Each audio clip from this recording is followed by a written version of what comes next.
Today on Lone Star Grills, we're giving you 3 easy tips to make your pork chops juicy and flavorful. So if you've struggled for a long time to make pork chops juicy like this, we've got you covered. So sit back and relax, because after watching this video, your pork chop game is going to level up.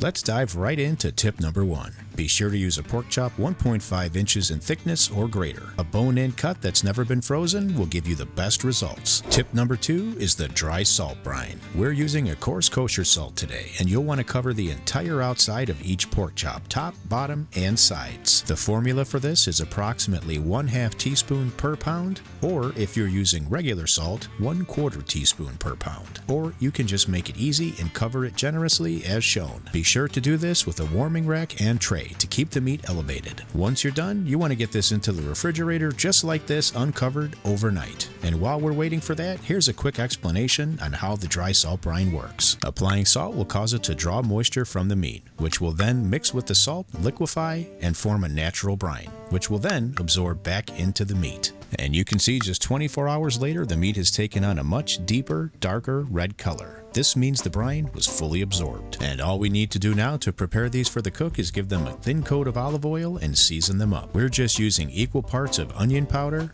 garlic powder, paprika, and black pepper. You can use any seasoning combination you like here. Just remember, don't add any more salt. It's plenty salty from the brine. And now that these are all seasoned up, it's time for the fun part. We'll be doing today's cook on our Lone Star Grillz Santa Maria. And if you've never cooked on a Santa Maria style cooker before, you're missing out on a lot of fun and some incredible flavor. Start by building a small to medium sized fire, and we're using a mixture of oak and hickory today. Once your fire is ready to go, get your pork chops on directly over the heat. You can now raise or lower the grate to get the pork chops closer or further away from the heat. Flipping them every couple of minutes as needed and keeping them a few inches over the heat for the first part of the cook is a great idea, and then lowering them down for a little sear at the end will give you that perfect char flavor that you're looking for, without drying out or overcooking. And don't worry, you can get great results on any of our grills, whether you go direct or indirect heat. And for tip number 3, don't overcook these. Remove these from the heat when they reach a temperature of 138 to 140 degrees Fahrenheit in the deepest, coolest part of the center. Then allow them to rest for a few minutes and you'll get results just like this. Incredibly juicy, tender, and perfect color inside and out. Thank you so much for watching today. We really appreciate your support. Don't forget to like, comment, and subscribe.